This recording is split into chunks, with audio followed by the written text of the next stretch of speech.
The battle, alas, was not going well. He no longer had the stone, and he'd never gotten the core. Lapino wasn't with him, and he was up against Zenobia, out there somewhere, maneuvering the Emperor's forces. The rebels had been outnumbered from the start, and he still had that aching longing for the stone. But that is what it means to be a hero. He would fight his way to Zenobia. He would show her what he was capable of. Just him, with no diabolic accoutrements. He would win, no matter the odds.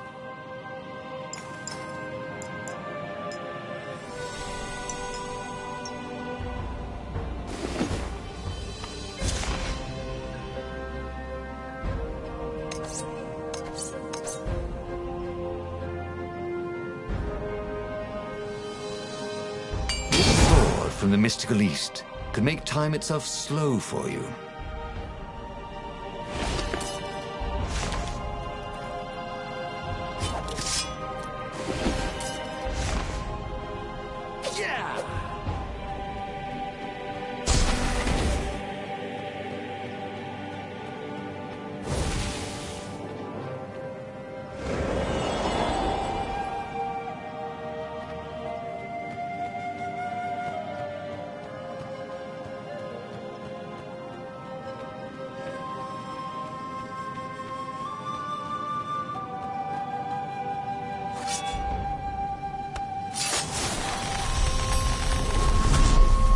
Ah, the road less traveled, thought Renato.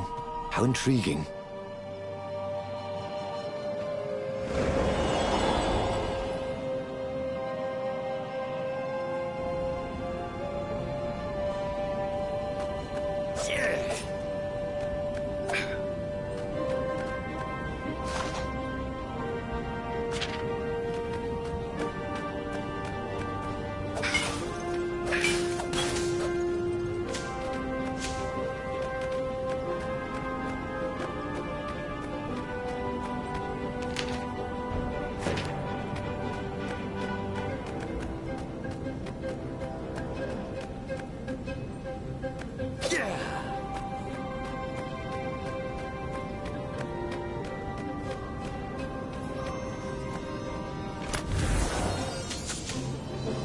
Renato had once invested in a jewel store, but it lost money because someone kept robbing it.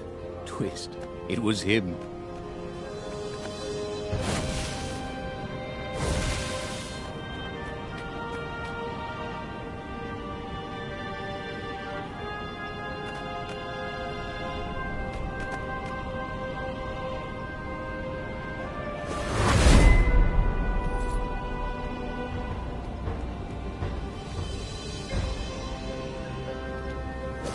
Renato wondered if his future self had commissioned these poles.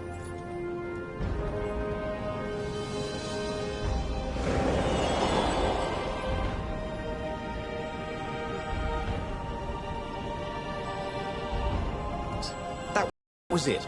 Pirouette, slash, parry, dodge. Renato had never done such good work in a fight. He wished the poets were along to sing of his exploits for his old age. Maybe he wouldn't have to kill Zenobia. Maybe he could defeat her and take her prisoner. Then he could turn the tide against the Emperor. If she wasn't crowned princess, once this was all over, she'd have more time for him, right? I think this is yours, said Renato. But he couldn't hear his enemy's answer.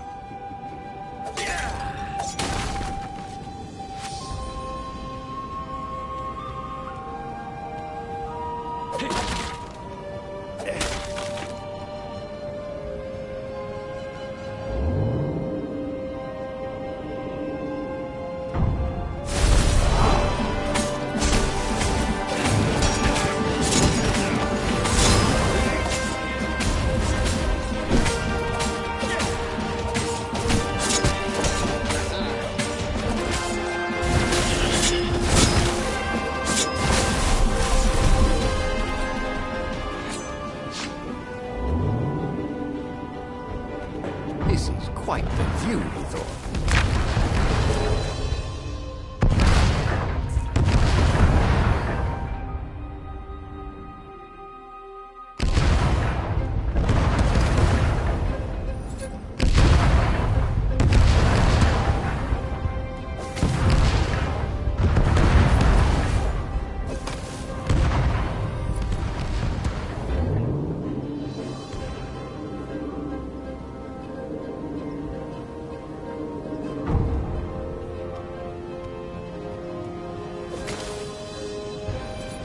soon he'd confront the Emperor. Funny that this whole war had come about because the Emperor feared death. And now it was coming for him. There was some sort of lesson there, wasn't there?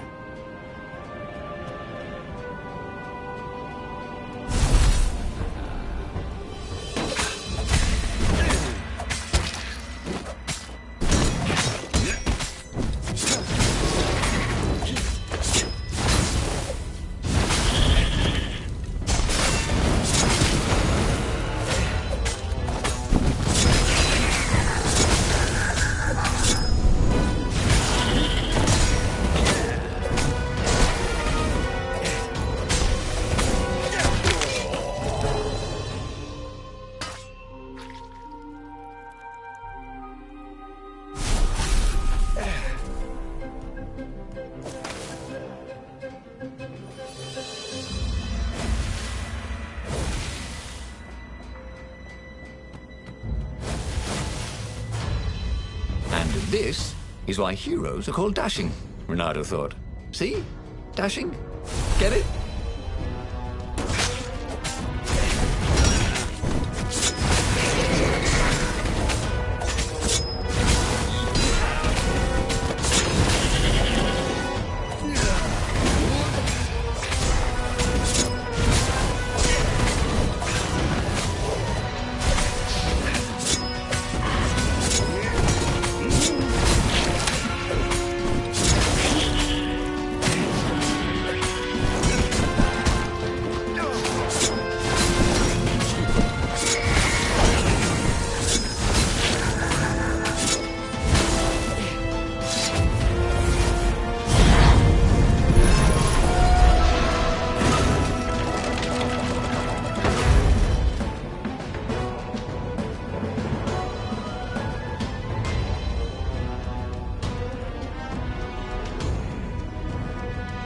By some miracle, Renato fought his way to the Emperor's ship.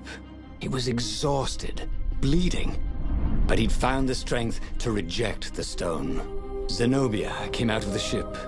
"Renato!" she shouted, and then she fell down and died. Lapino was behind her, wielding a sword that seemed to suck all the light out of the sun.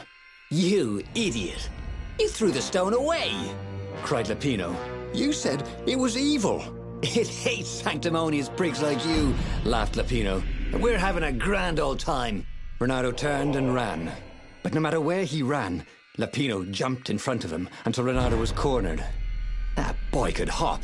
"You wouldn't do this to an old friend, would you?" cried Renato. "You mean this?"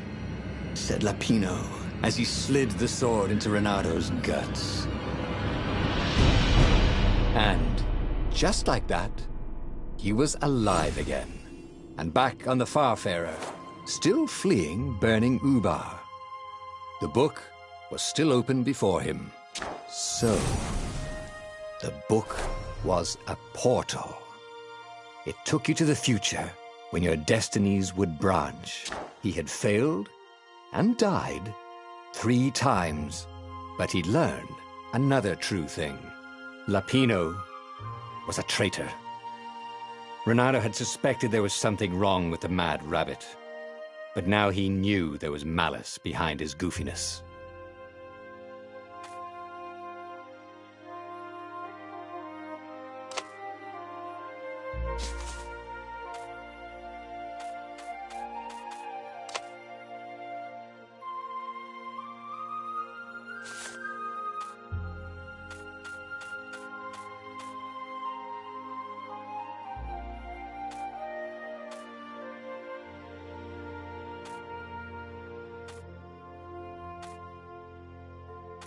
But he was starting to feel like he was getting the hang of this.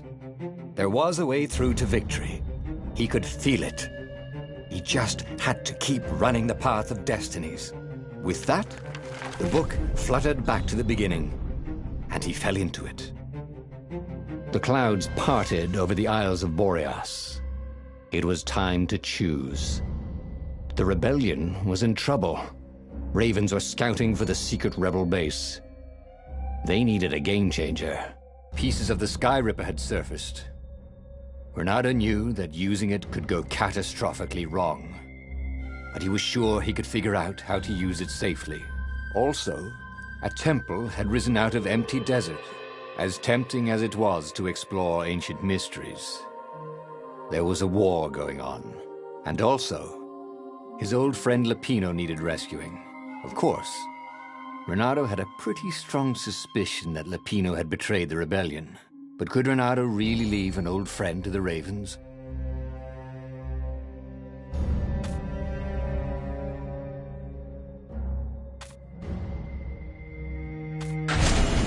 Every child knew about the Sky Ripper. The Transcendent Emperor had buried its pieces deep. And then, this Emperor's horrific sacrifices had brought it back to the surface. Renato wasn't exactly sure how to use the legendary weapon.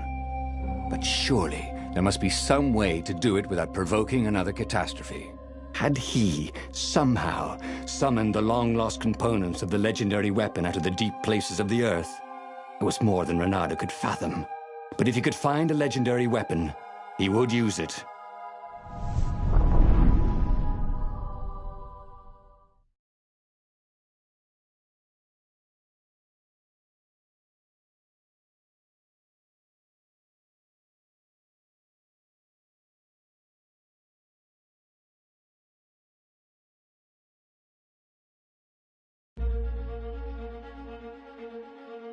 As he set foot on the island, Renato couldn't help feeling a bit curious.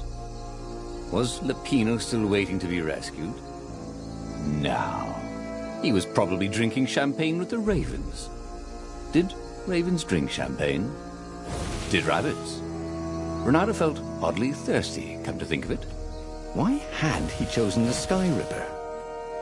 Renato never made plans that required constant vigilance. He was a hero. He didn't think too much. He just went with his gut and hoped it all worked out. The Sky Ripper was a long shot. He'd have to devote himself to it. No side journeys, no rescuing old friends. That was against his nature. Could he stick with it?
Yes, please.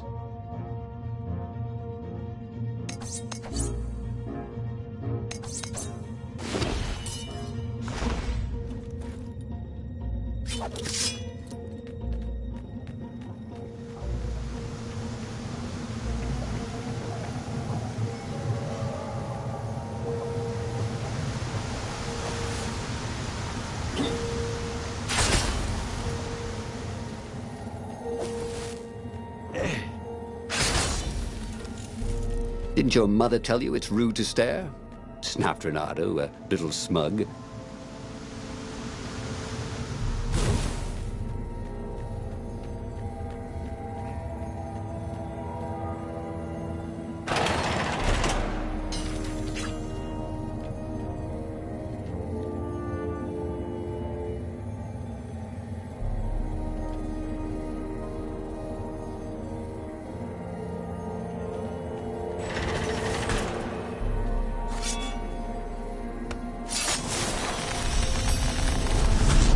It was time for a little exploration.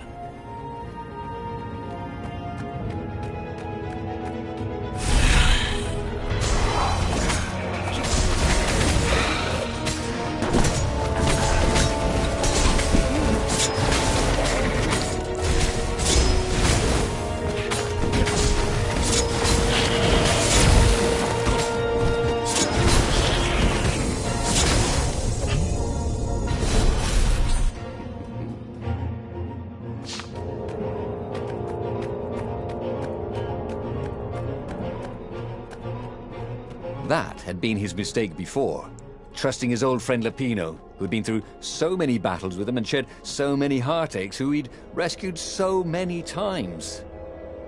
What was up with that guy anyway? Renato wondered if it wasn't cheaper to build bridges and stairs.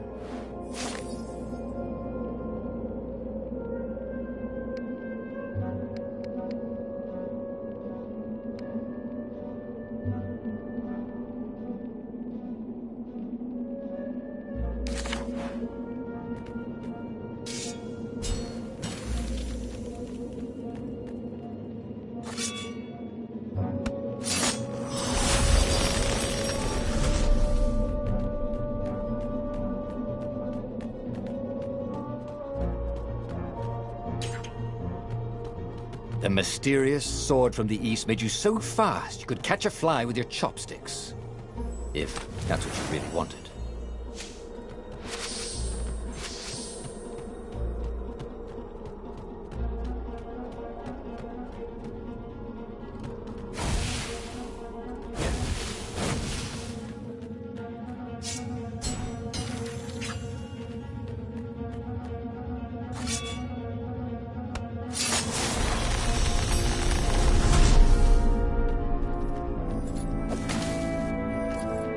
When he was still a thief, Renato had always been attracted to the women with the biggest chests. No, that's not what I meant. To rob, I mean.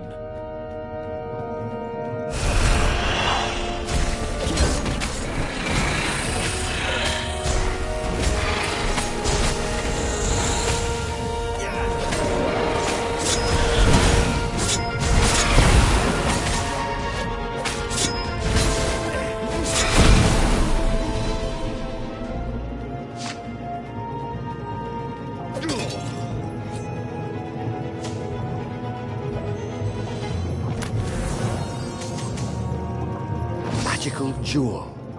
Renato couldn't wait to find a workbench.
Sometimes, at home, he'd wave his sword around for hours.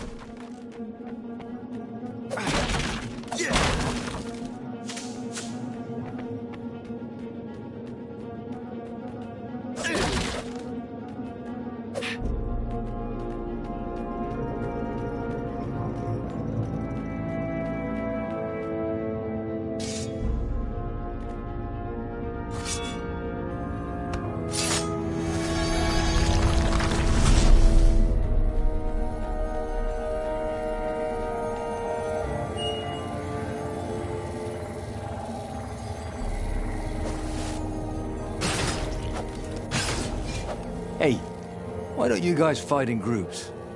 Oh, I know. Because there's no I in team.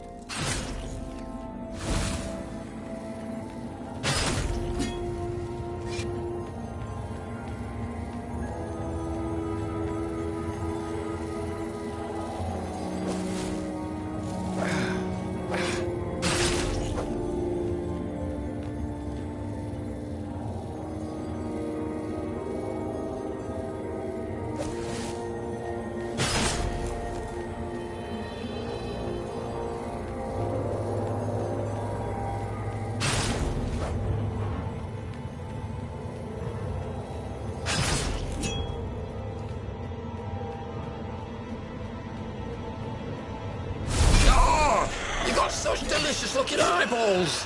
Caught the lead, Raven. Thank you, I think, said Renato. It never hurt to be polite.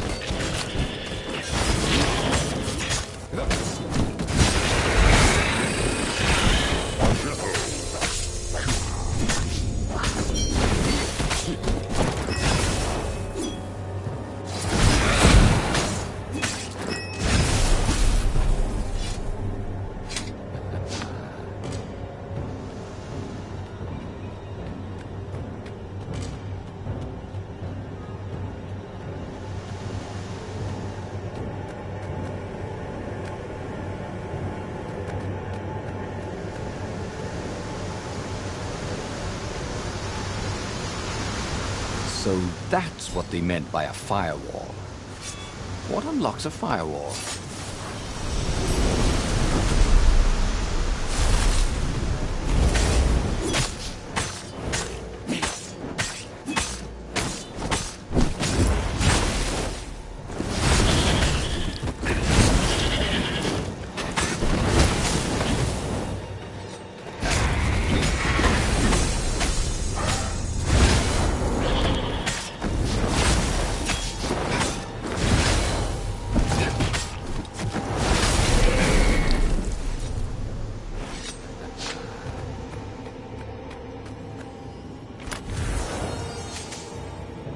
Gem of power. Ooh, you didn't find those every day.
There it was.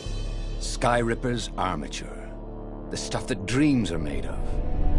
Engineers' dreams, anyway. The device was intricate. No one alive had the skill to make a thing like it. How was it part of a weapon at all? He'd have to ask a scientist. But first, he'd get the second piece. Skyripper had a heart. A core that had come to rest on the next island. Well, there was another island he could reach. Zenobia had just invaded it with her father's Raven battalions. She must be encamped there still. But fighting Zenobia now, that made no sense at all. He'd already sacrificed one friend to get this armature, was it? He didn't need to hurry to face her. She would find him.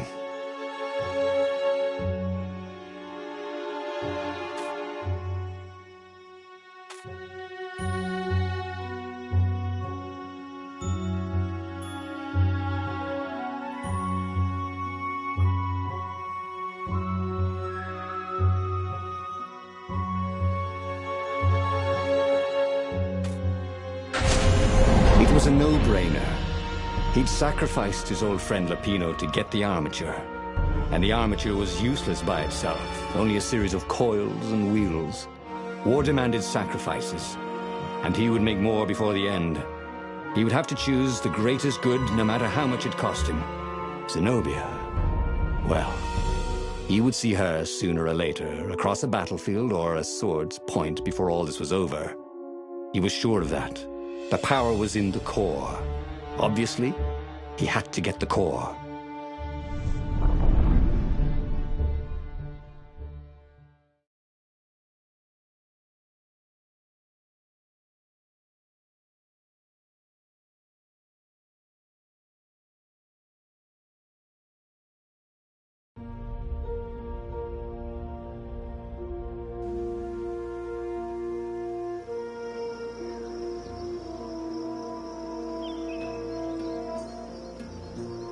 He looked up at the old trees around him. They were so big and so old. They'd been there before he was born, and they'd be there after he'd passed into legend.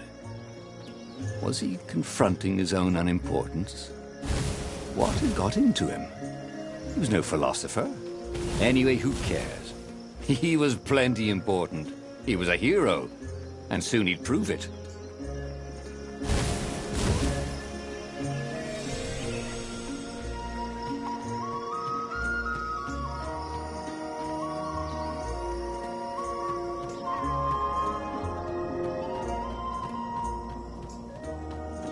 He needed some way to break the ice with this wall, so to speak.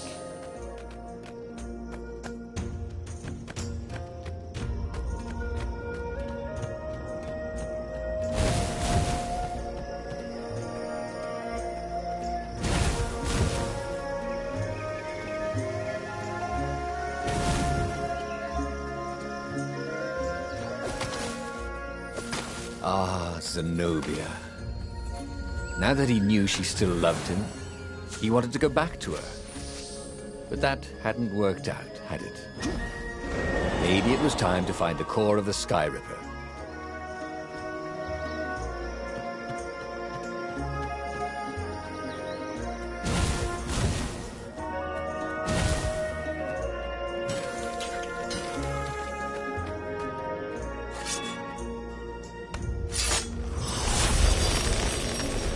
I wonder what happens if I go that way.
thought.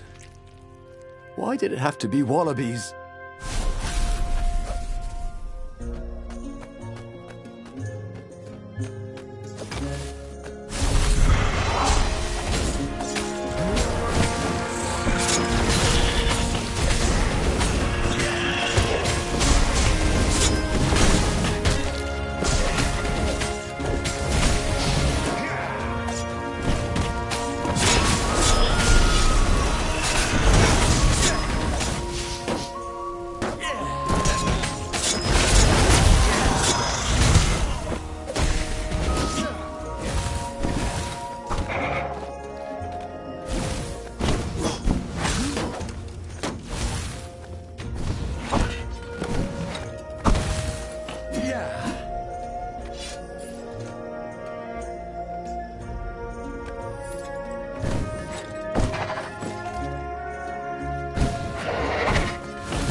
Slippy's hit, he thought.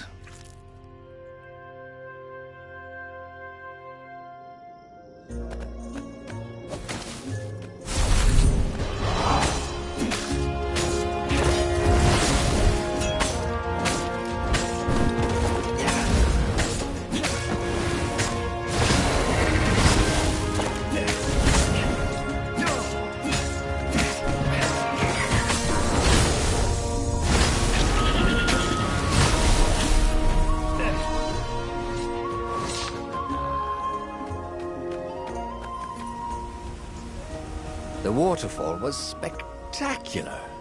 Well, you had to enjoy these things as they came. We passed this way but once.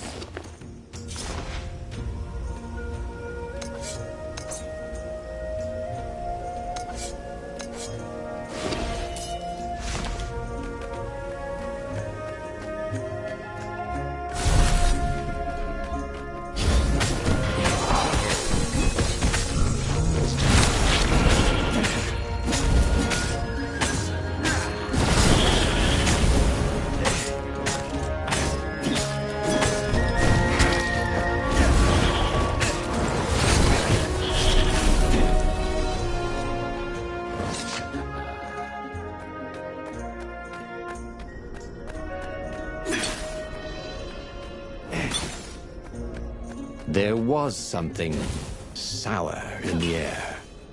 Like the earth had ruptured over something that had been fermenting for a very long time.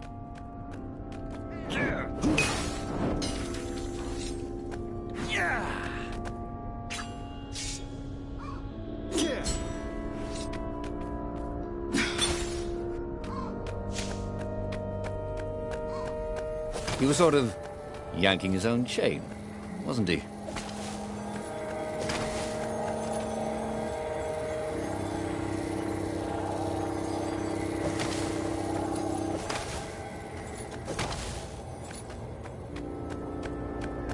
There were fewer and fewer trees. There were only these huge crystalline growths. Had those been here before? He no longer heard birds except for the feverish cawing of the ravens when they attacked. He couldn't smell the small animals of the forest. The mice and rabbits. Where had they gone? And he was getting hungry too. This was an unhealthy place to be.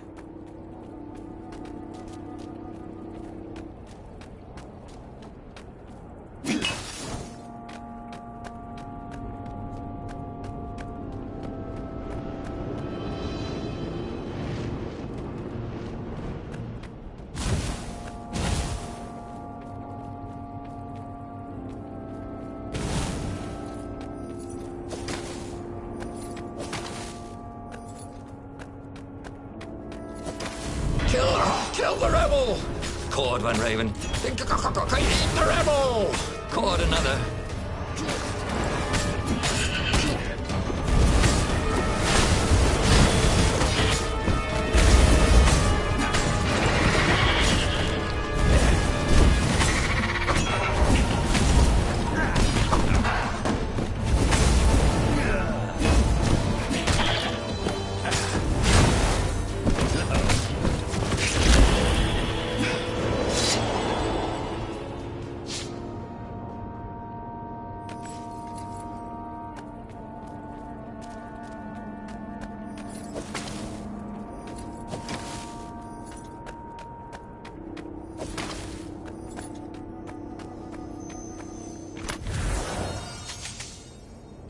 rock felt hot in his hand. He could feel its secret power.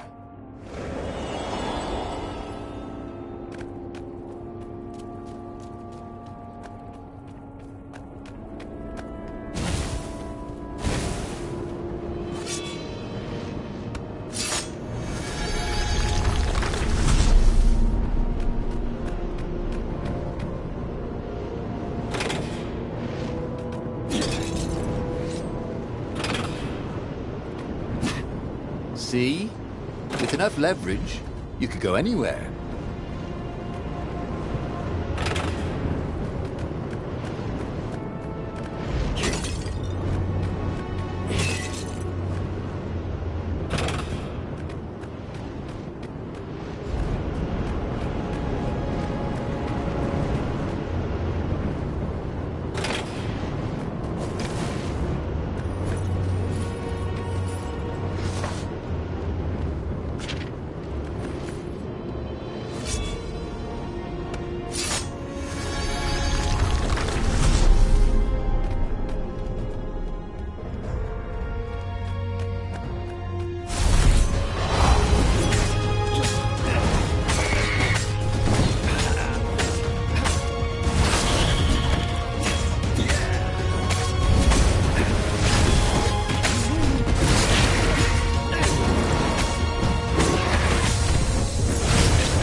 Really bring out your eyes.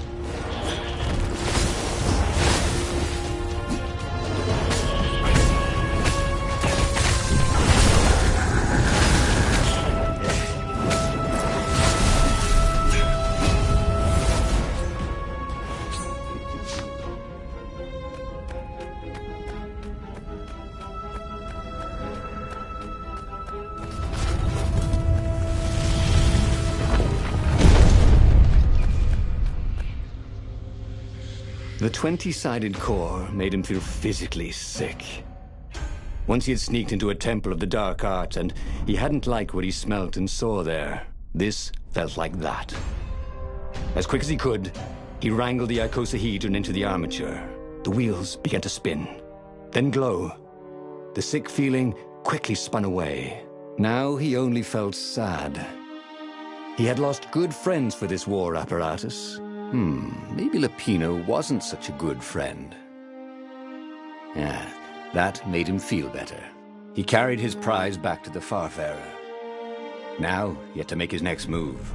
There was a key Imperial outpost on the Nexus. If this really was some sort of super weapon, he could use it to wreak havoc on the enemy. And if it wasn't, well, better to know that before the final battle. But maybe he should show it to some scientists first. There was an observatory on the Nexus. Maybe he should go there before he fired it. Well, of course. If you've just assembled a weapon out of legend that can exile gods from the world, you'd want to have a scientist or two look at it. And even if they disagreed and he had time, he could ask Calaveras himself. Yes, the observatory would be his objective.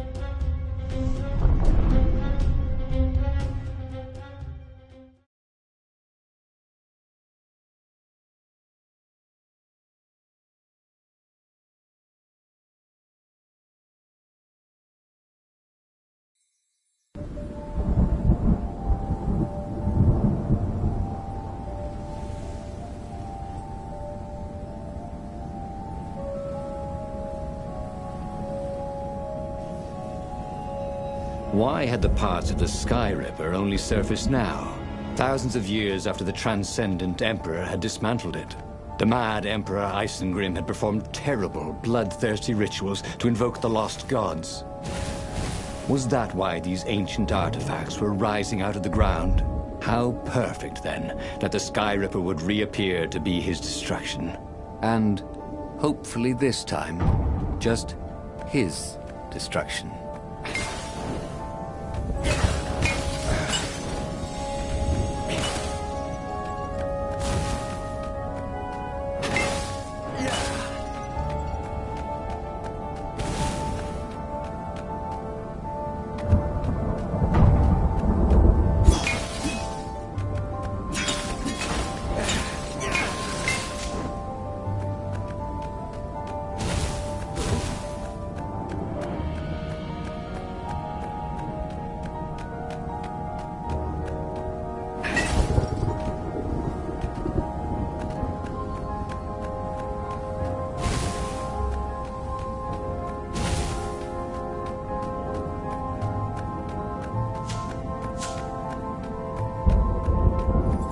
Bernardo wondered idly if people who had built these poles had really, really long tentacles.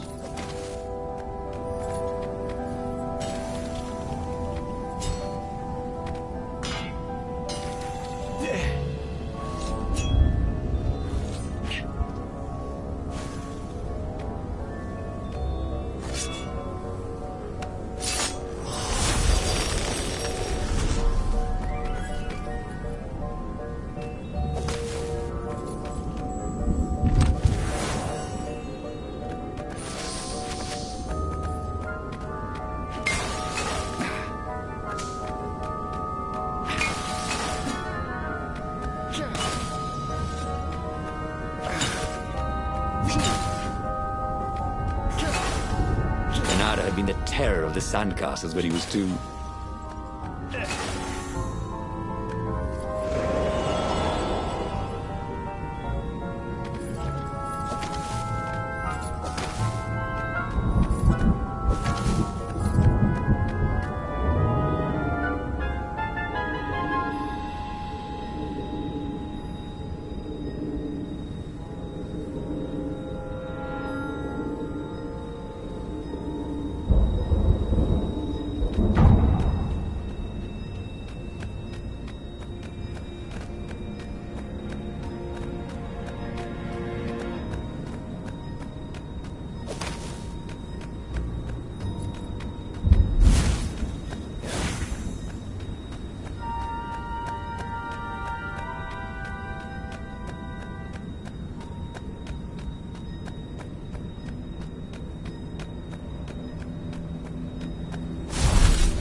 Should have died a pirate, he thought.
The goat.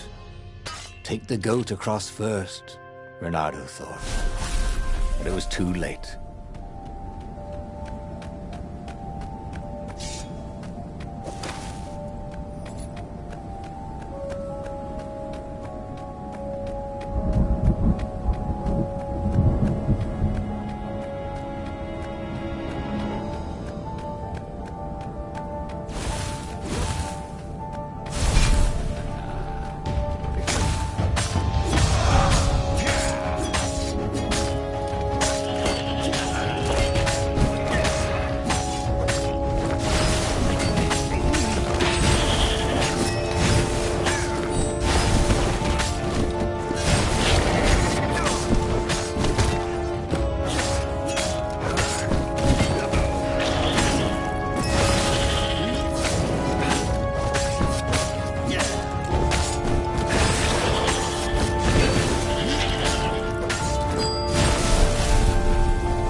Sensed the jewel's power. He had a feeling they were going to be great friends.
A legendary weapon was exactly what the rebellion needed. They were outnumbered.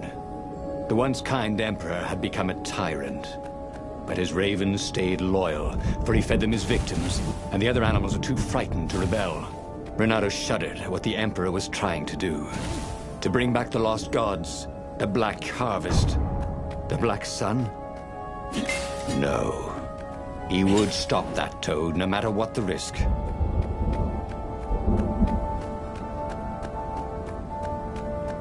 The Nexus Observatory had the Empire's most renowned scientists, working by themselves without interference.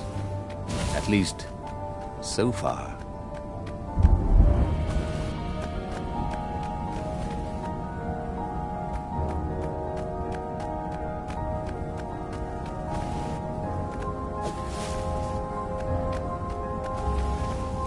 There were stickers all over the platform for really hot lady foxes, with pictures and addresses and everything.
What else could you hook?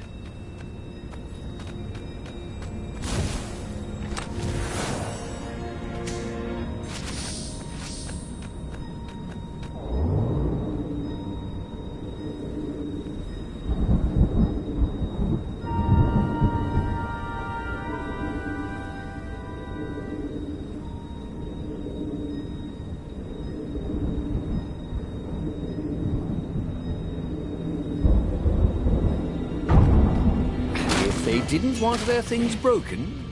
They really ought to make them stronger.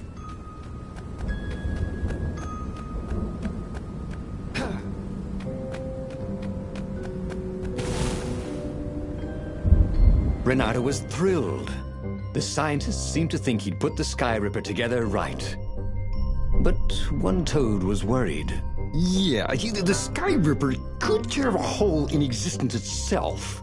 There are invisible strings that tie the universe together.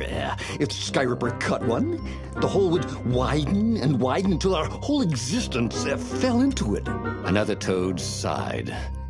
Irving still believes in string theory. At least go see Calaveras. Yeah, said the worried toad. He knows more than anyone else has forgotten about the Transcendent Emperor. If anyone could tell him how to use this weapon safely, it would be Calaveras. It was he who had told Renato how to find it in the first place. But maybe he had to give up on using it as a weapon. Maybe he had to go to the secret rebel base and ask the generals there what he could do with a weapon that he dared not use. One way or another, there had to be a safe way to use it.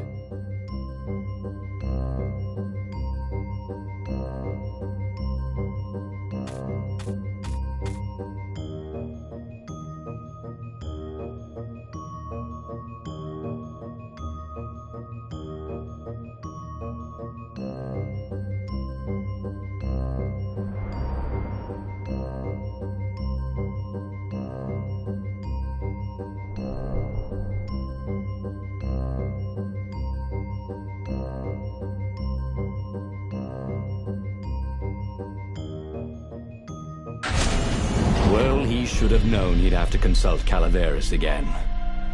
The scientists at the observatory were smart enough. But what did they know of the Transcendent Emperor? He hoped it wouldn't delay him too long. The rebels had scheduled the final battle soon. Every day they delayed risked the exposure of the secret base. And some soldiers were already drifting back to their homes and families. Calaveras would fix the Sky Ripper for him. And then he would win the final battle.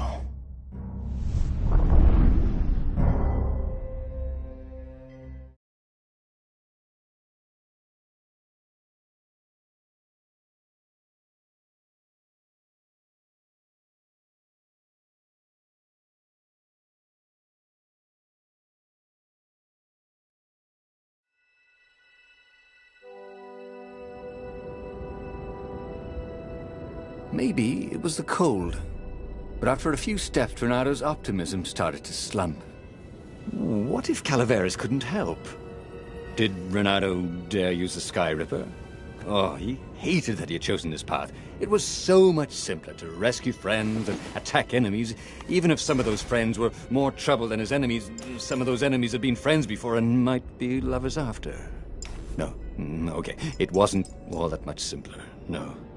Physics made his brain hurt. That, at least, he was sure of.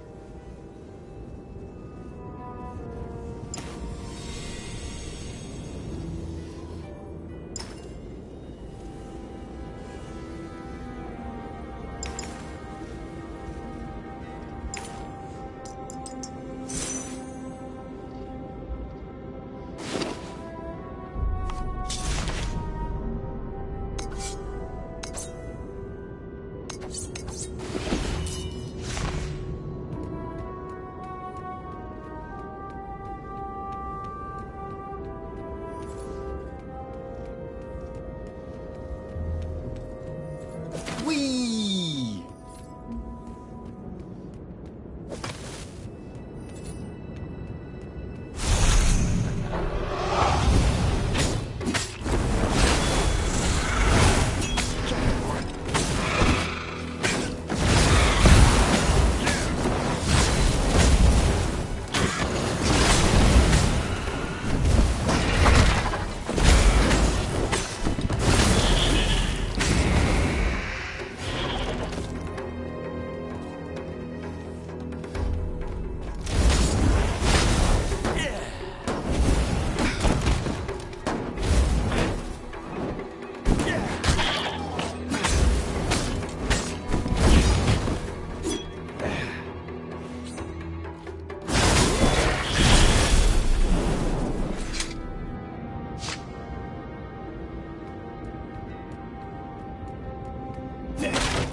Renado hoped his mother wasn't watching.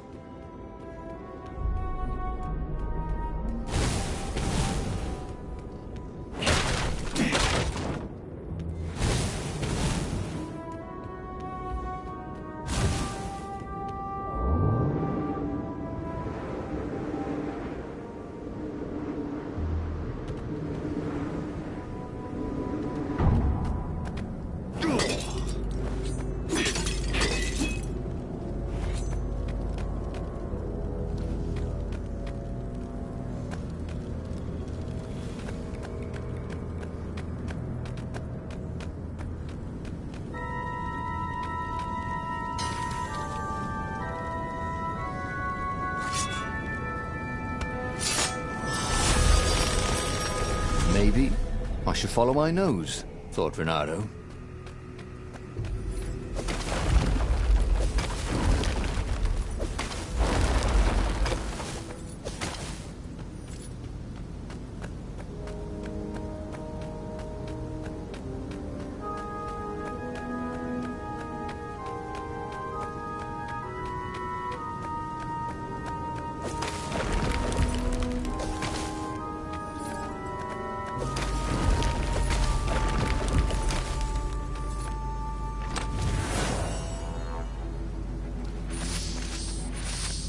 This chest was really awesome.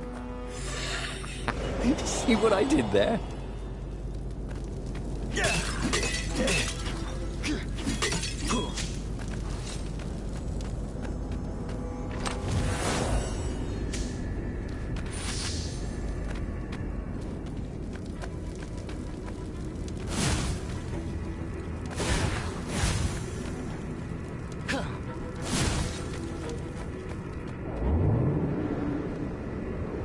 There was an inscription on the platform.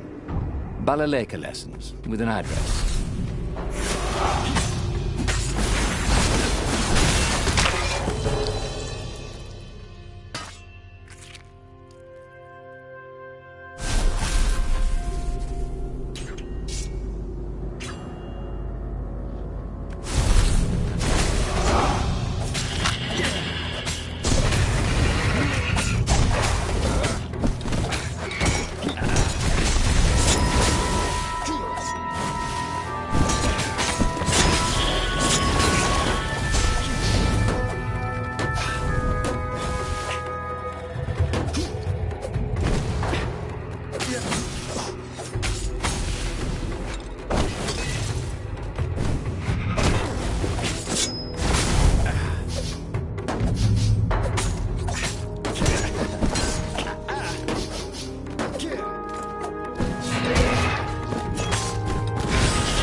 He tried to focus on the now.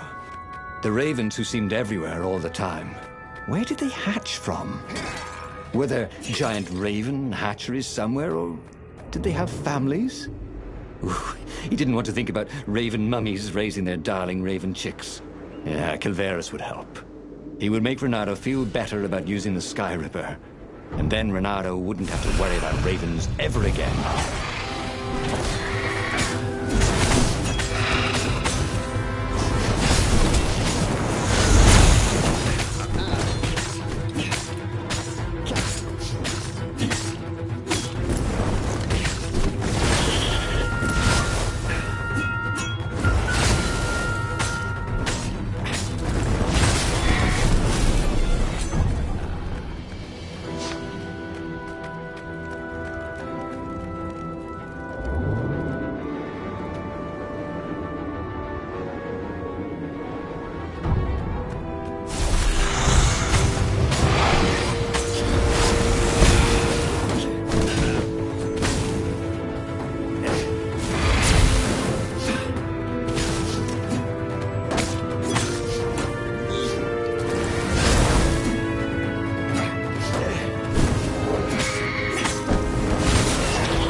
Doing that, thought Renato.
Rosebud, he said to no one in particular as he died.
This was what it was like to die.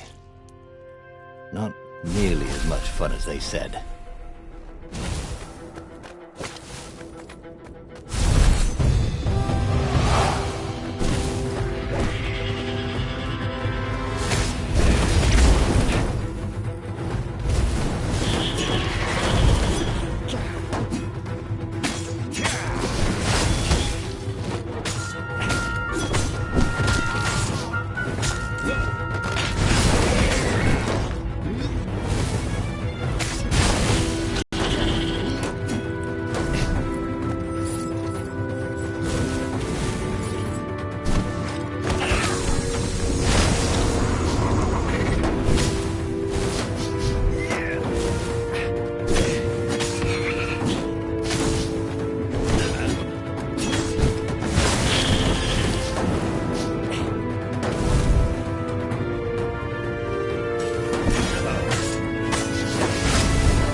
That.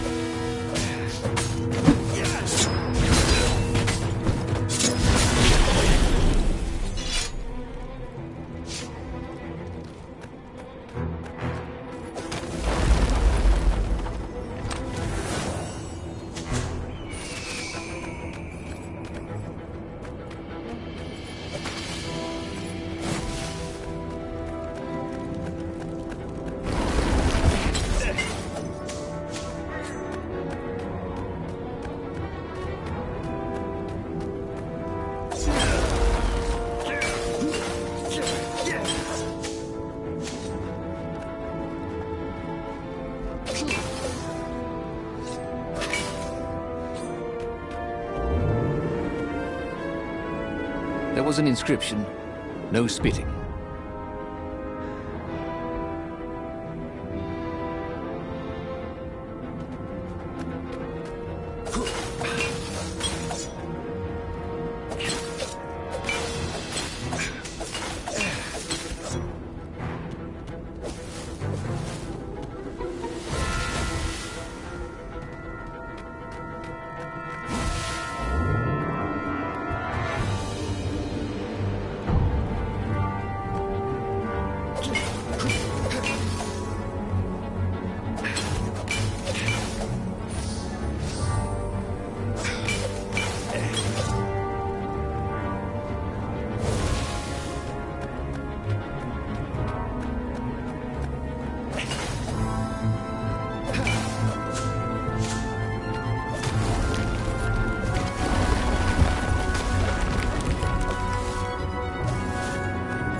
What's behind door number 2?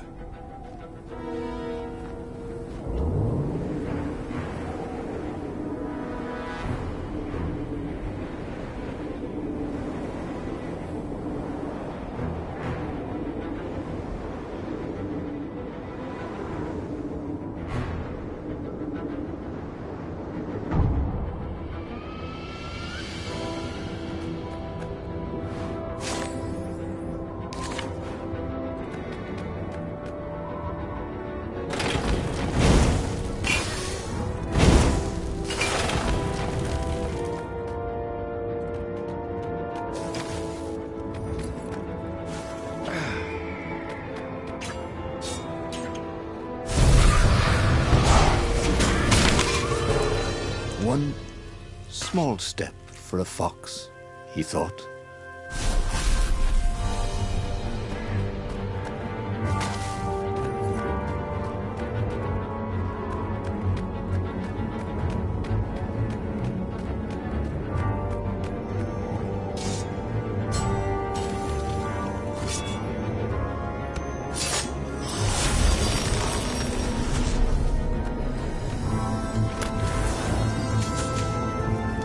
was blood on this one, so it hadn't saved its owner.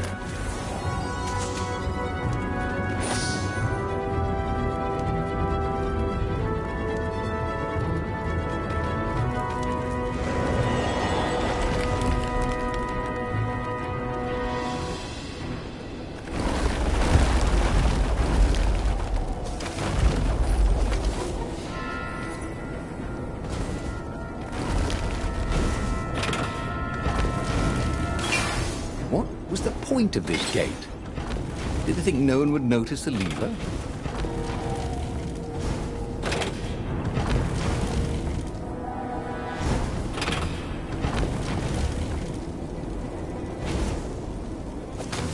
The rebels were counting on Reynardo. He hoped Calaveras knew what he was doing.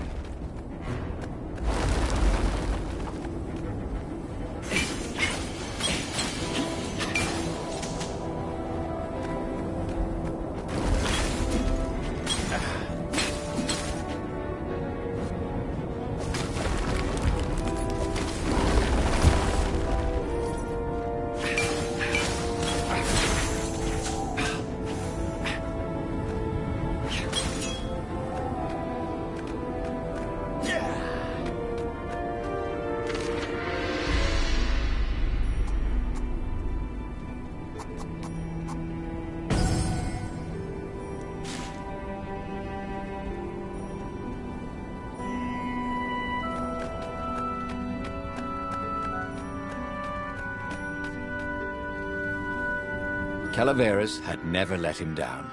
Yeah, of course I can make it work better. But when Reynardo explained about the strings, Calaveras grew thoughtful. Oh, strings, you say? Well, the Arcana do speak of the ties that bind the world. He drew many intricate symbols in the dirt. Yeah, so, according to my calculations, each time you fire, I'm afraid there's a 1 in 128 chance you'll destroy the universe. That's pretty good odds. That's like rolling, 21 dice and they all come up 6. What are the odds of that? What? No! It's more like 2.716s in a row. Anyway, with those odds, it won't happen if I use it just once, Reynardo said, although he wasn't sure that was entirely right. Yeah, that's not right. Each time you use it... Okay, look, just don't use it ever. All right, I guess. As he sailed towards the fleet, Reynardo could see the dropships of the rebels coming out of the clouds. This was it. The big battle. They could not afford to lose this one. What if it didn't go well? What if he had to use the Sky Ripper? Could he risk the entire universe in the throw of a dice? On the other hand, what were the odds of rolling 21? Or was it 2.71? 6s in a row. He had a feeling they were surprisingly good. That is, bad. Anyway, the odds were big. His brain was hurting again.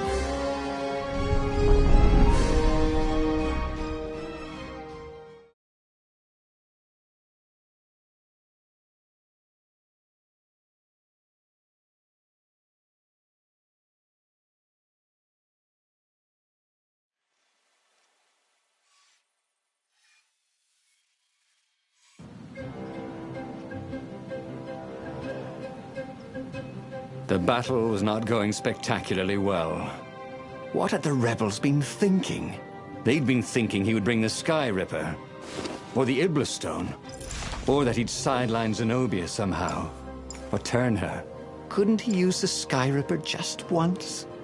After all, if chances were 1 in 128, that meant he'd for sure be okay the first time. They'd get worse each time he used it, but the first time would be okay, right? He wasn't sure that it was right. So he didn't fire the Sky Ripper. He just brought it along, in case.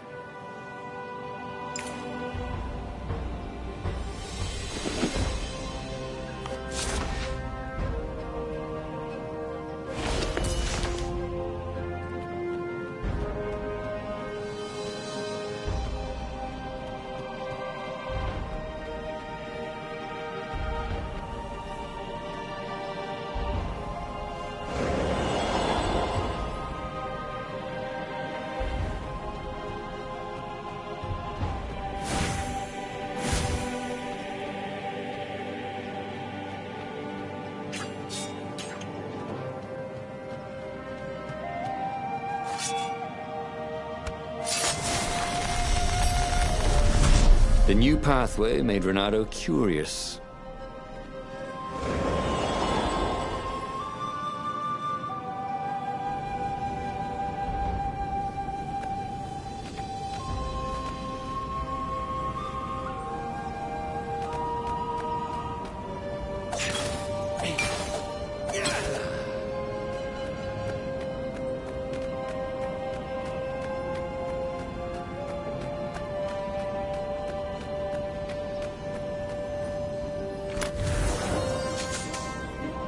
Boy, someone has spent a lot of money for a graduation present.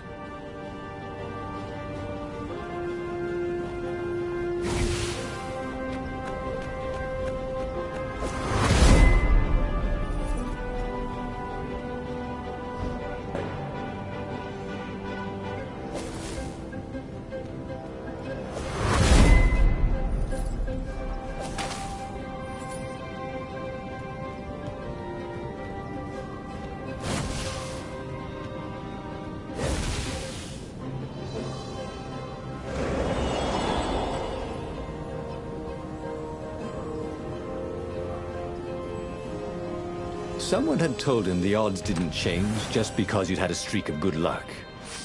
His gut told him that was wrong, though. And he always listened to his gut. On the other hand, 128 chances to win. But one of them, he'd destroy the universe.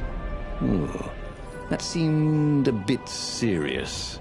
Maybe he could defeat the Emperor without firing the Sky Ripper. Maybe he could bluff, but with a real weapon. Like in cards, when you had 3 knaves that pretended you had a fizz-bin. That could work.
Renato wondered what would happen if he jumped. Would he be rescued by an emergency platform?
He set up the Sky Ripper and let it warm up.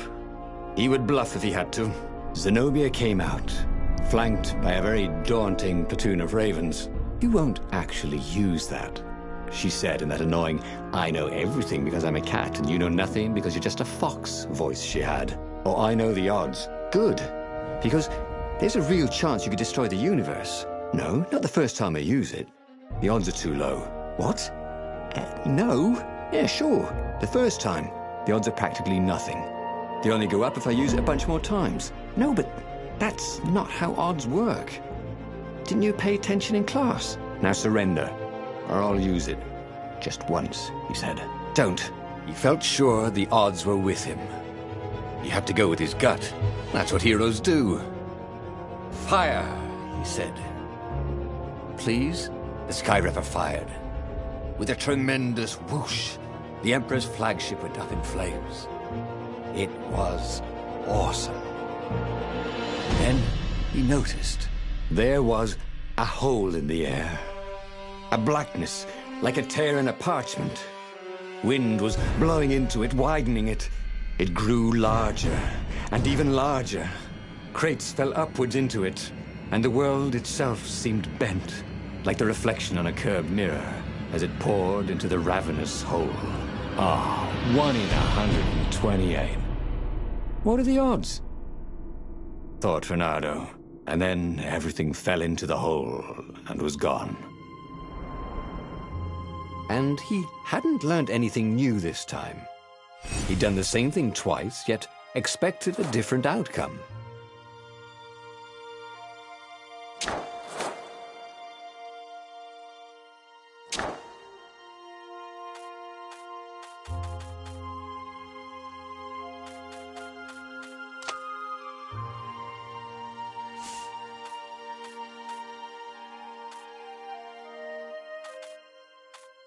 There would be a way to win. Reynardo could feel it.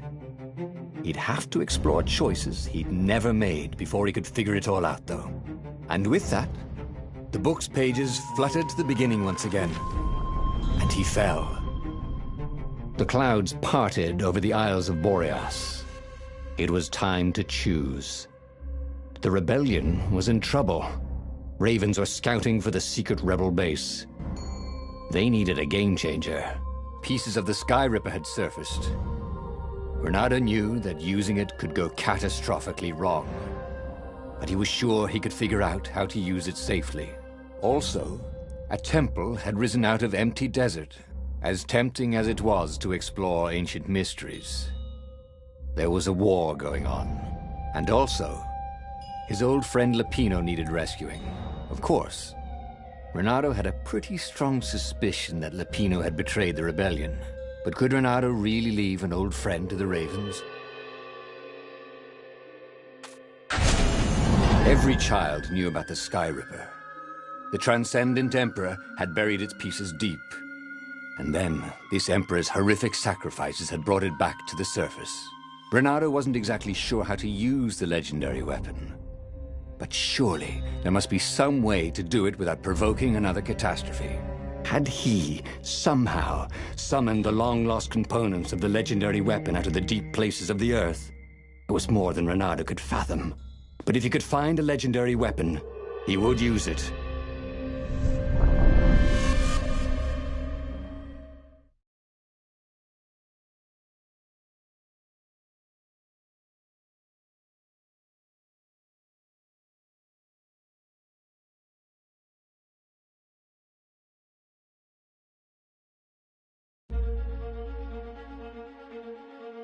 As he set foot on the island, Reynardo couldn't help feeling a bit curious. Was Lapino still waiting to be rescued? No. He was probably drinking champagne with the ravens. Did ravens drink champagne? Did rabbits? Reynardo felt oddly thirsty, come to think of it. Why had he chosen the Sky Ripper? Reynardo never made plans that required constant vigilance. He was a hero. He didn't think too much. He just went with his gut and hoped it all worked out. The Sky Ripper was a long shot. He'd have to devote himself to it. No side journeys, no rescuing old friends. That was against his nature. Could he stick with it?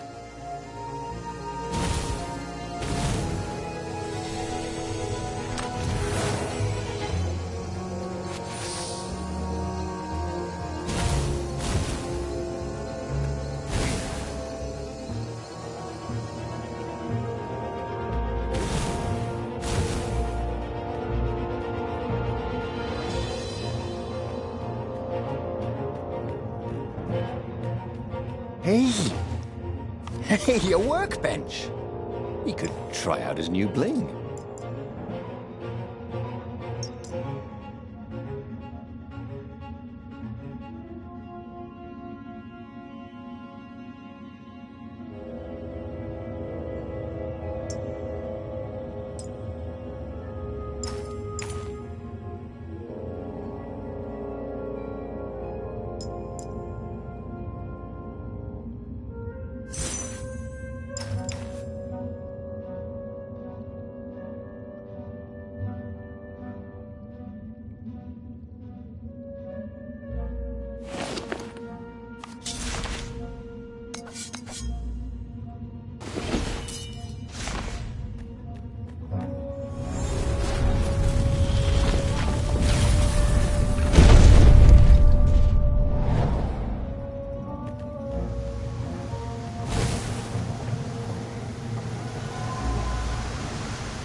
He hadn't noticed that path before.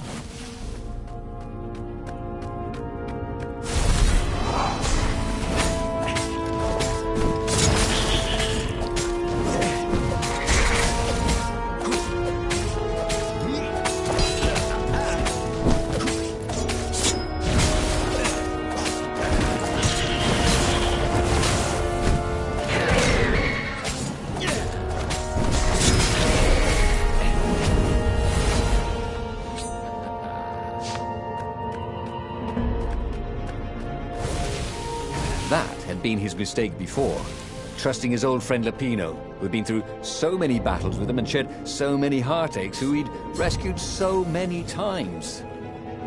What was up with that guy anyway?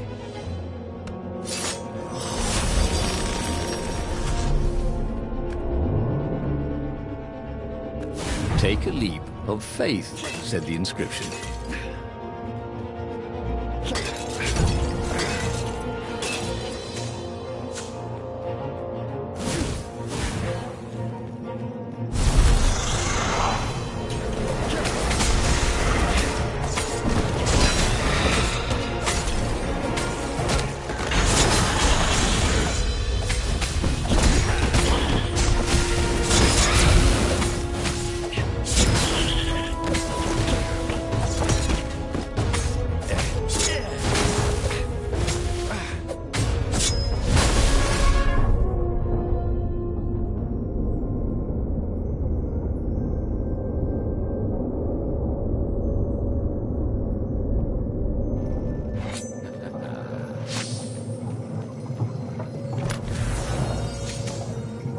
This jewel was more than sparkly.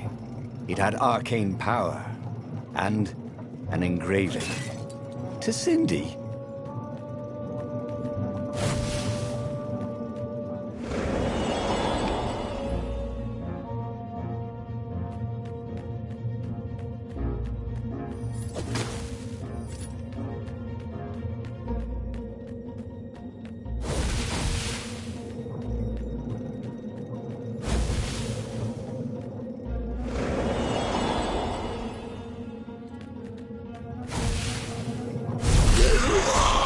Interrupted story time! Caught the lead raven. Now I'll never find out how it ended!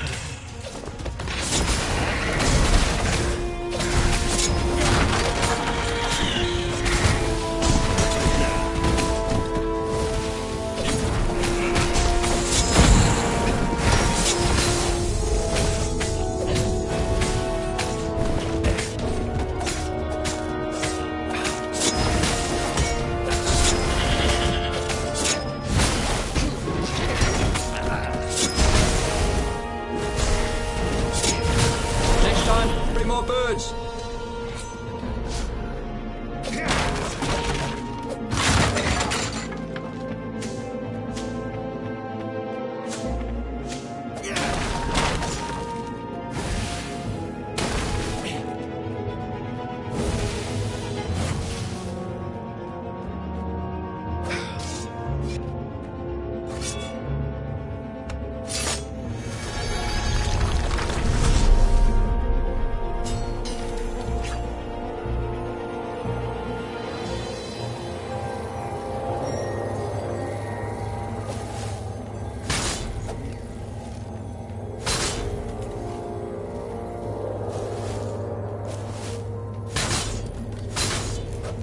These things could really use a hand.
Do we have to stop?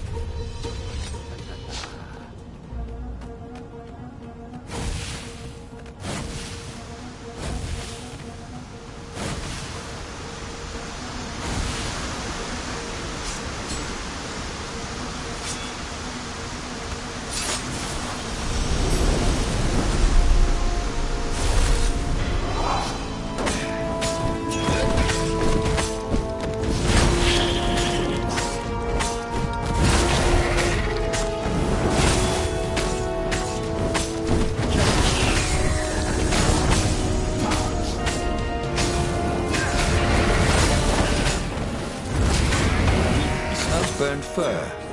His.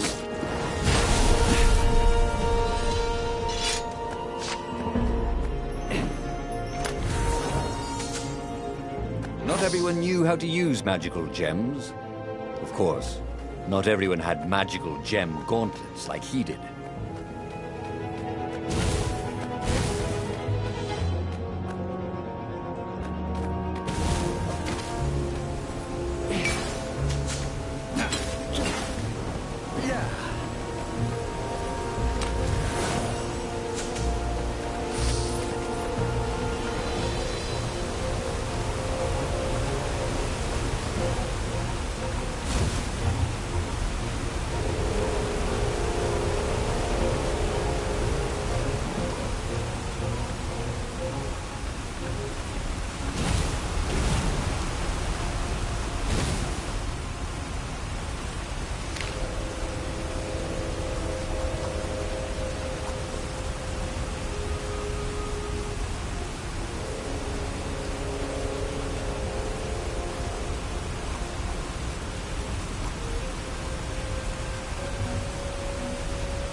There it was. Skyripper's armature. The stuff that dreams are made of. Engineers' dreams, anyway. The device was intricate. No one alive had the skill to make a thing like it. How was it part of a weapon at all? He'd have to ask a scientist. But first, he'd get the second piece. Skyripper had a heart. A core that had come to rest on the next island. Well, There was another island he could reach. Zenobia had just invaded it with her father's Raven battalions. She must be encamped there still. But fighting Zenobia now, that made no sense at all.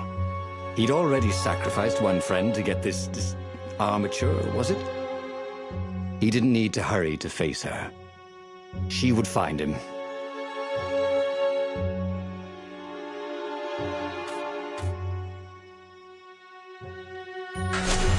Renato asked himself why he changed course to confront Zenobia.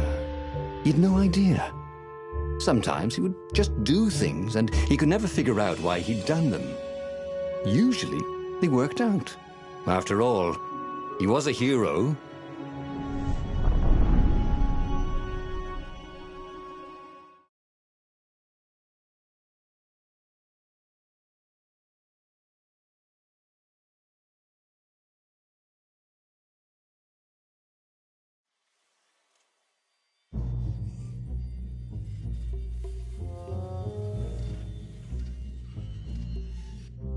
The truth is, though, he wanted to see her, wasn't it? It had been a dozen years since Swordfu School. He'd followed every rumor about her, every scrap of news. Not that he still loved her. After all, she was his enemy. No, it was solely because, know your enemy. All right, maybe he should stop pretending. He knew exactly how she felt about him. But their love affair always ended with a tragic death.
Unless, maybe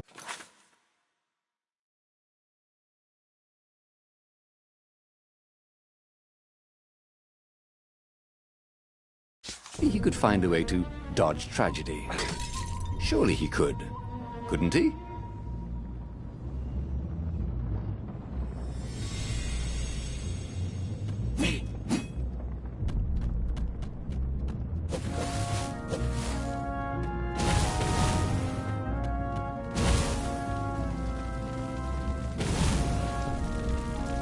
Sorry, mustache, thought Renato.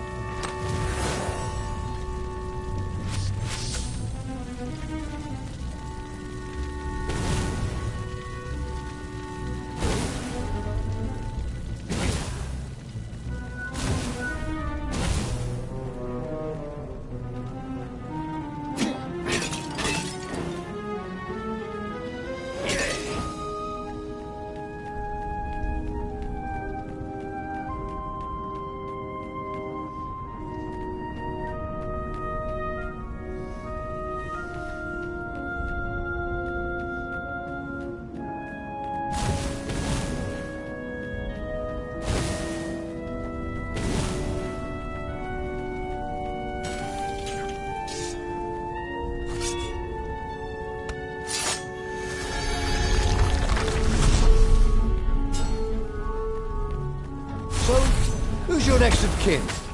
Just wondering.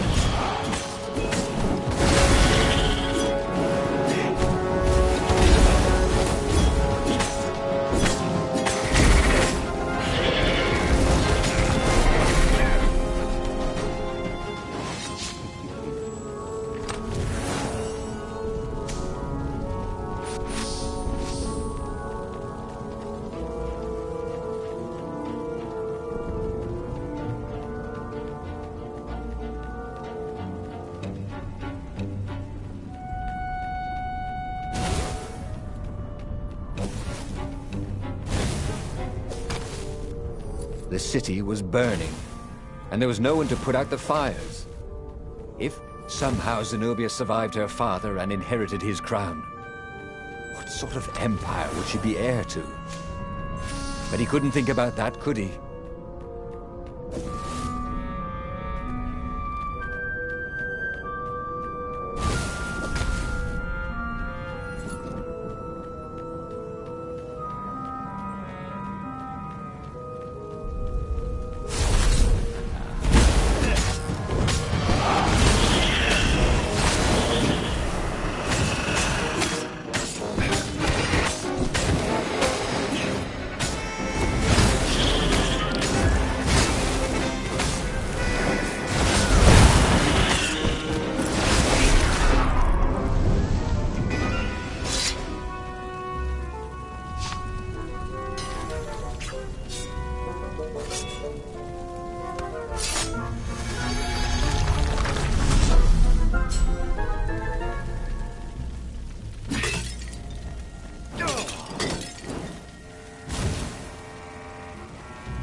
You couldn't go sticking jewels in your gauntlet just anywhere. What if you dropped one and broke it? Luckily, there was a bench right here.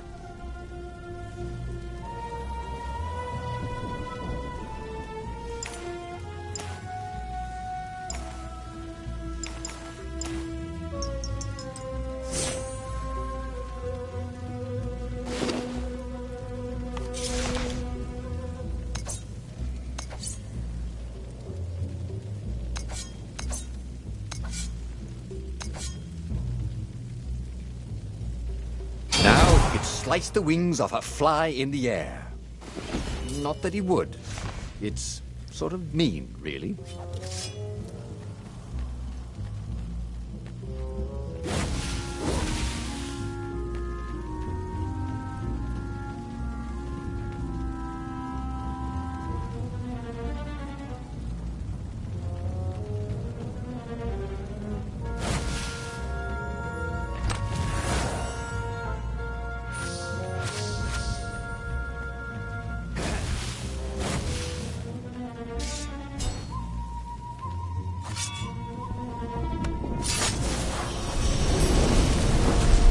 There was a pleasant breeze coming through that door. Had it been closed before? He couldn't do worse with Zenobia than he'd done with the core, could he?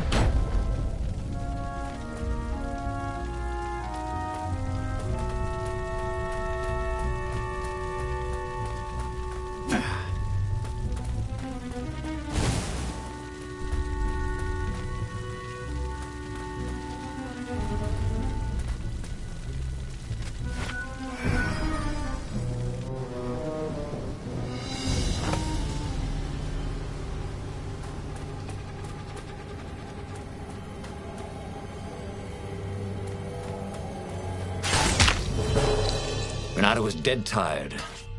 Then he was just dead.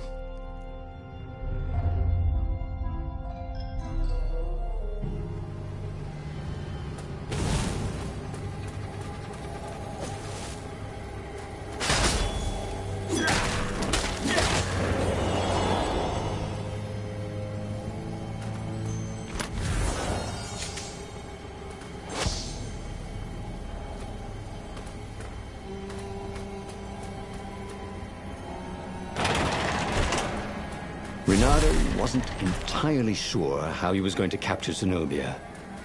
She'd be expecting him. And he didn't have Lapino to cook up a clever plan. Why was it again that he hadn't got the core? Maybe because the results tended to be disastrous. These streets were familiar. The Sword Fu School was closed now, but he had been down that street 1,000 times. He knew that pub. He knew that alley. He knew the alley behind it much too well. No wonder Zenobia had chosen to invade this island herself.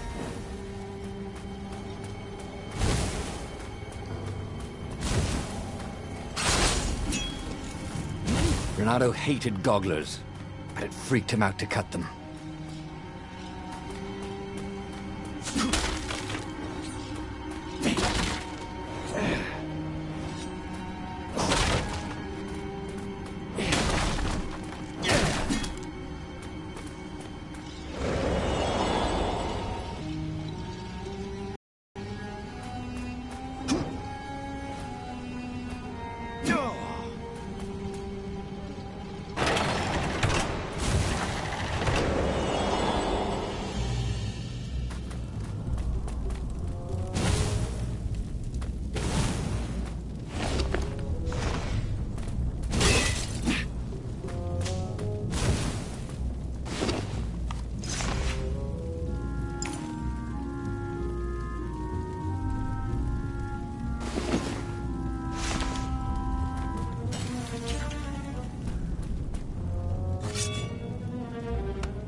Actually.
Reynardo slinked through Zenobia's ship, making no sound at all.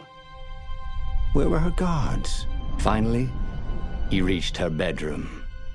She was curled up on her bed. Oh, he'd forgotten how beautiful she was. How sleek, how soft. He tapped her on the shoulder with his sword. She vanished. And he suddenly noticed he couldn't move except his mouth. In fact, Sudi couldn't keep his mouth shut. He told Zenobia everything. Skyripper, the rebellion plans, even where the secret rebel base was, until he was hoarse. It was some kind of truth spell. A talky truth spell. She called her father by Farspeaker Toad and filled His Majesty in. But why didn't he get the core? Croaked the Farspeaker in something like His Majesty's croak. Because I missed you, darling. Reynardo grinned. He doesn't even know why. Frowned Zenobia. That makes no sense. It's a trap. Shouted the Emperor. I'll meet you at the outpost, and I'll bring my interrogators. If Reynardo came face to face with the Emperor, maybe he could assassinate him. But maybe it would be smarter and safer to turn Zenobia against her father.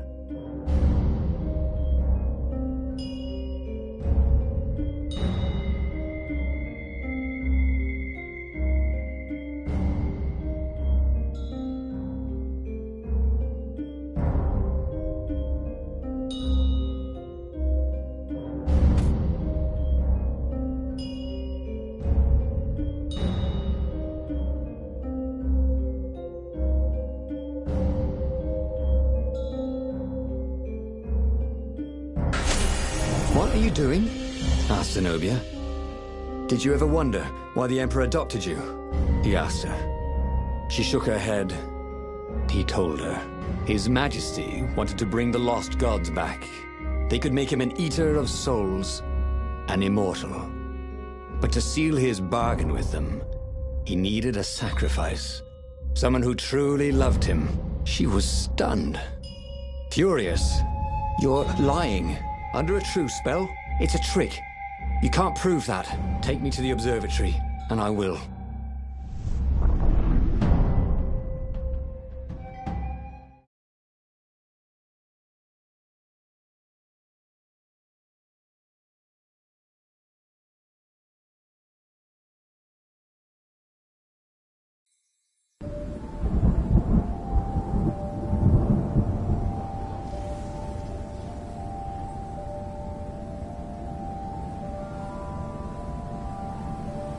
What kind of proof could you possibly have? She said as they landed on the Nexus. Your father ritually sacrificed a village, and he left witnesses? The scientists resurrected one. Well, it's not really alive, but it can talk. A true witness. She frowned. The dead can't lie. Well, I bet they could. They just don't have any reason to. She nodded grimly. You go on ahead. I don't want the Ravens to see me.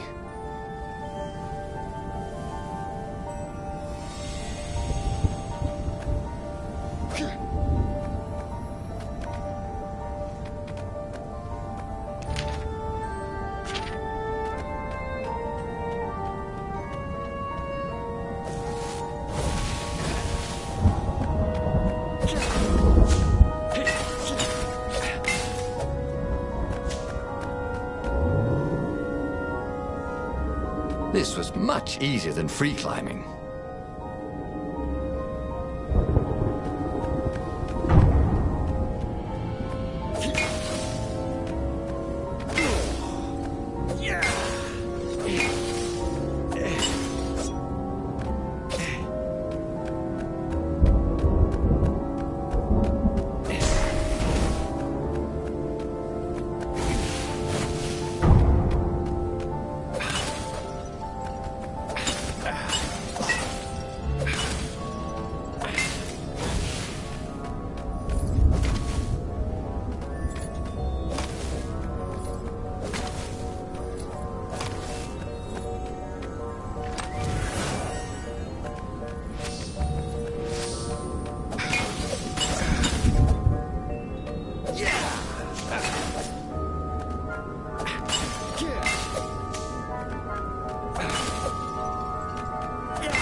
shiny, deserve to be opened.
She caught up with him. Don't you think I'd know if my father wanted to invoke the Lost Gods? Would he tell you? No. Would you help him? No. I'd burn his books. Why'd he adopt a stray cat? You don't ask a thing like that. No. Not when there's no good answer, she said, her whiskers twitching.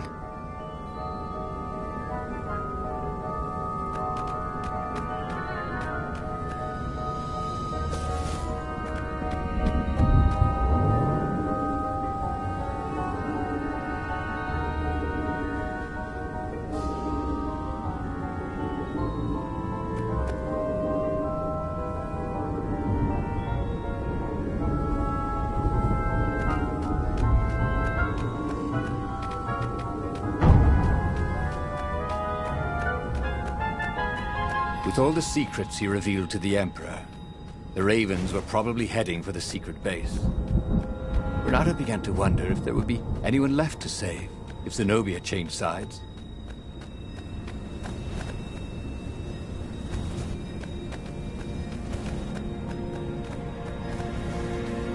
Renato had always wanted a flying carpet. This was more like a flying tabletop, but it would do.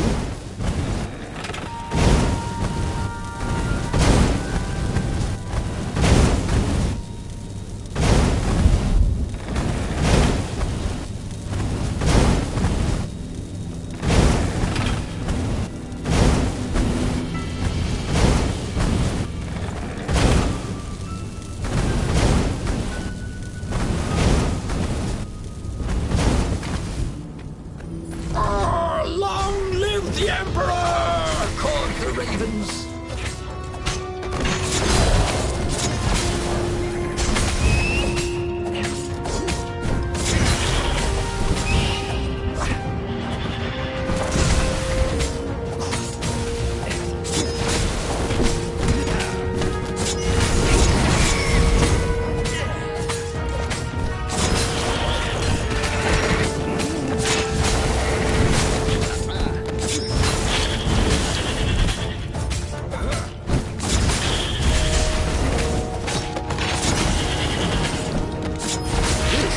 could be the new aerobics craze.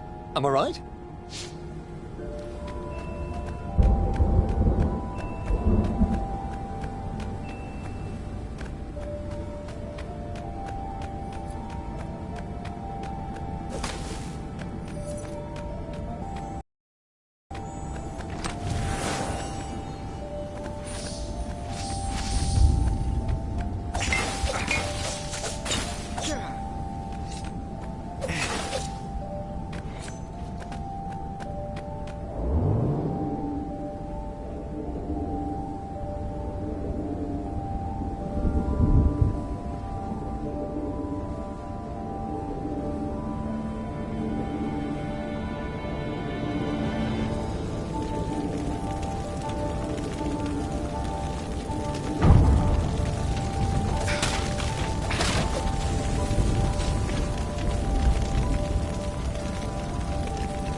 The observatory was a burning hulk.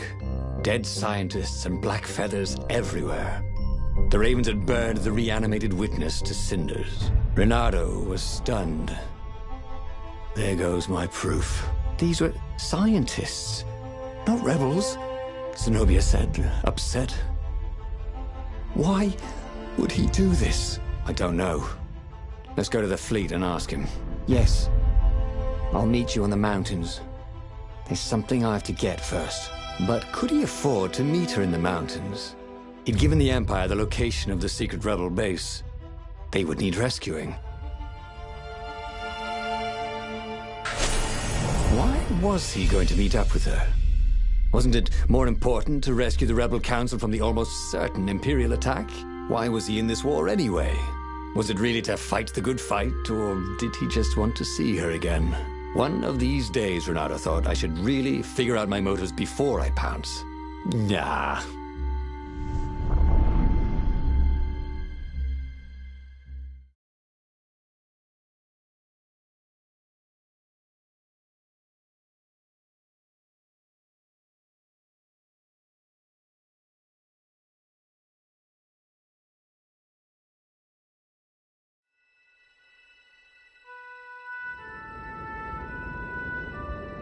Was it true? Was he on this adventure just to see Zenobia again? The Imperial heir was not an easy cat to see. Well, she'd ignored all his Kwanzaa gifts. And on the other paw, trying to get a date by joining a war against your intended was, let's say, pretty optimistic. Yeah, but on the back paw, thought Renato, yes, it sounded exactly like him. Good. I'm so glad we had this little chat, he told himself.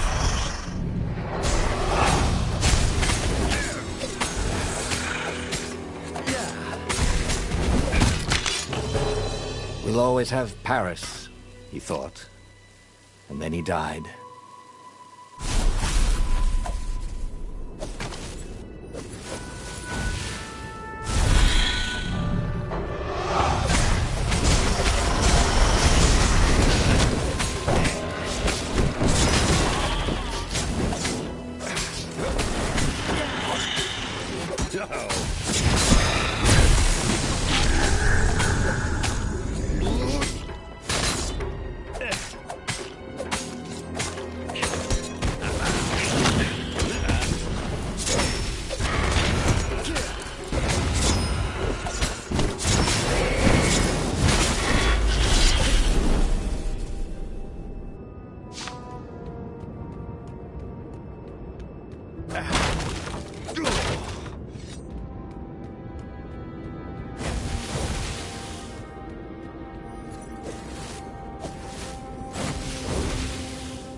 Oh, they really ought to put a railing on this thing, he thought.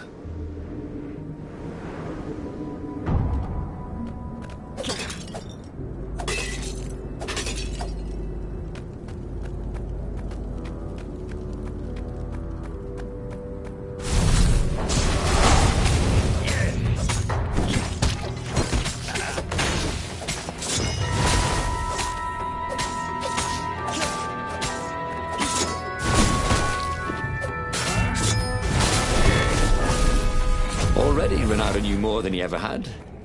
But about what?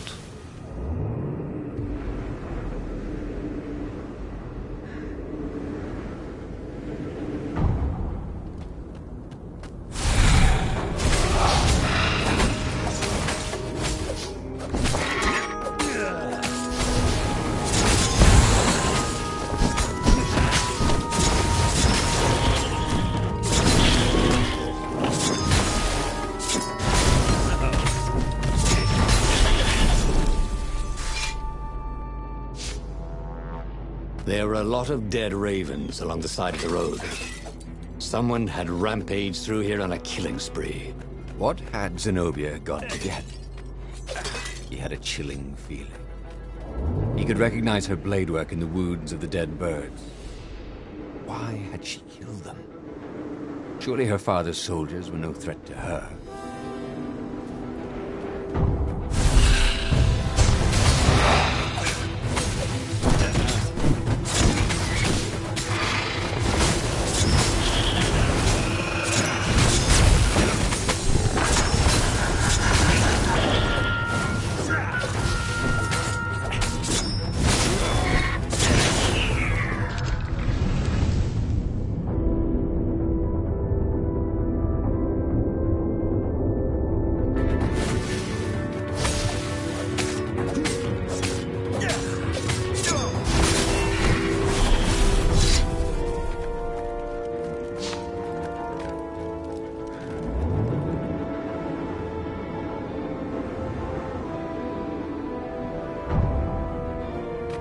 Look, it's not personal, but you smell terrible.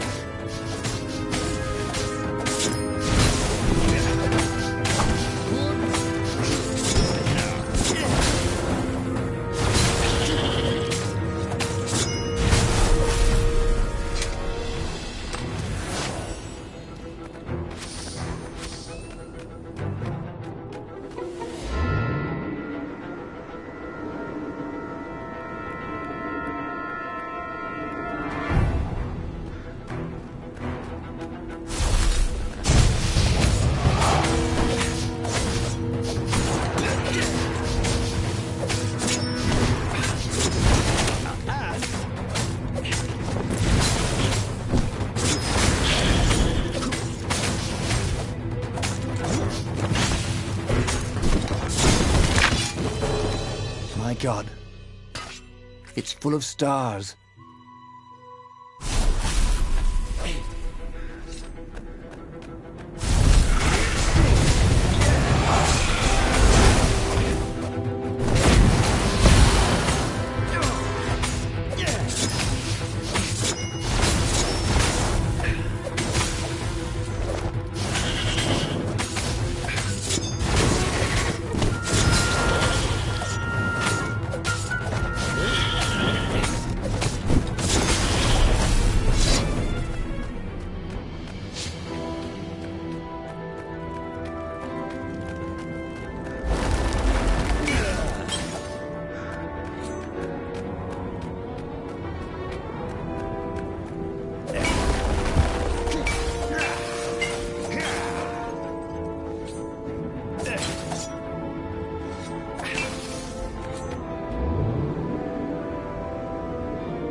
He reached the summit, expecting no one.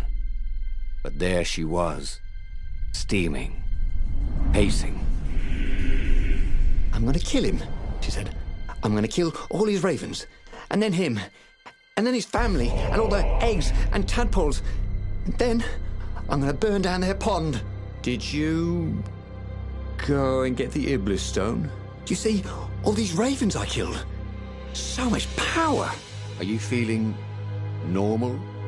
Because you seem a little bloodthirsty. Yes, obviously it wants blood. Demons always want blood. You really want power from a demonic rock? You want the stone, don't you? Not really. Good. I'd rather not have to kill you. He told her he loved her. That he wouldn't let the Iblis stone take her, even if he had to die for it. Well, he planned to tell her. Now didn't seem like the right time. She'd probably cool off in a bit. So he let her get in her ship and fly off. He rushed back to the Farfarer and followed her, keeping a healthy distance. Zenobia's ship was just visible through the clouds ahead. How could he reason with her? But he had to. The rebels were down for the count. No wonder. He'd betrayed the location of their base and then he'd abandoned them. And if she became Empress while she was in the grip of the Iblis stone, if she became Empress by murdering her father, she could still be a great Empress. But she could also be a nightmare Empress. She had to be stopped.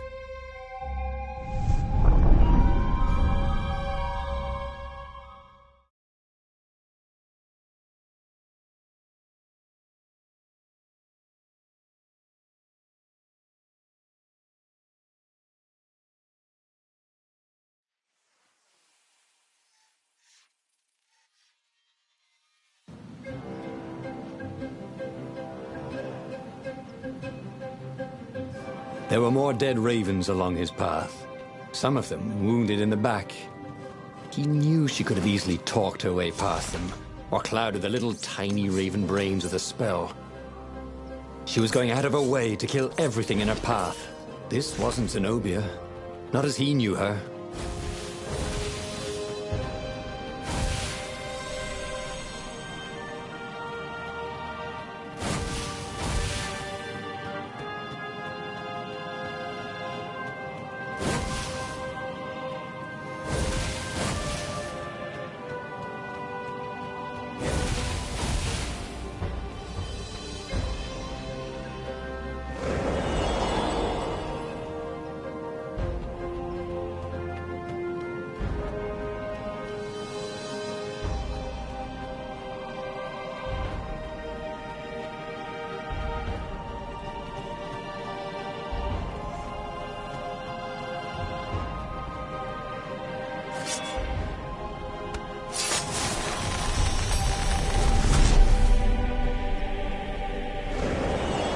Renato had a feeling that was the back door to something.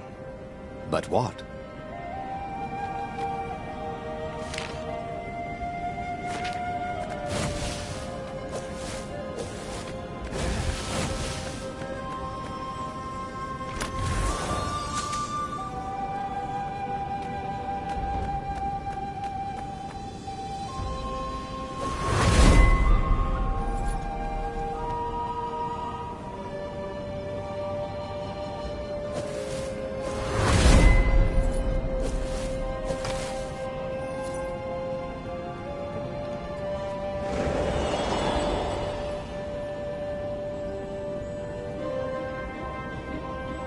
So, his beloved was possessed by the spirit of a demon. That's what it meant to be a hero. To brave the darkness in your loved one's soul. To have faith there was still good in her. To help her out of that darkness, no matter what the cost. But what? What could he do? She'd kill him if he tried to take the Iblis stone from her.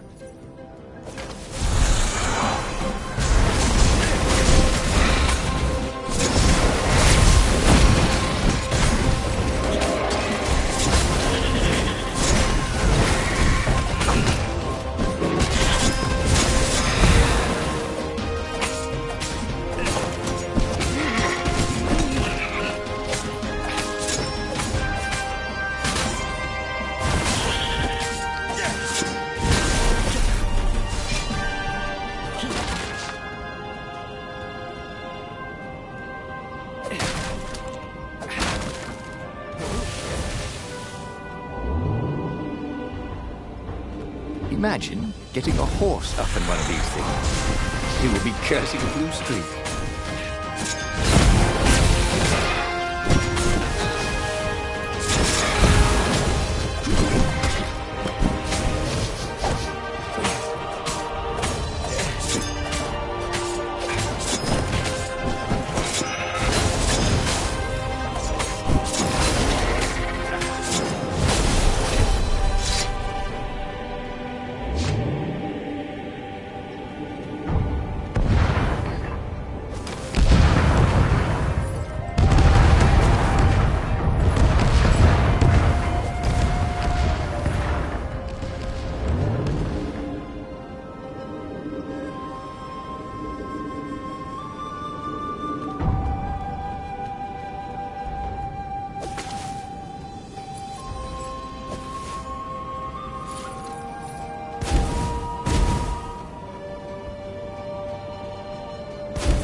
At the end of the trail of raven corpses was Zenobia. Her father was frantically rigging a strange apparatus wrapped around a glowing core. "Don't do it!" he shouted. "You'll hate yourself in the morning! Stay back!" she screamed in a horrible voice he'd never heard before. It froze him in his tracks. The Emperor stared at him. "Run!" he told the toad. "Or hop!" But he didn't manage to voice it, only think it. Zenobia stabbed her blade forward, and His Majesty fell dead. She began laughing hysterically. Or was she weeping? "Just walk away," she laughed at him.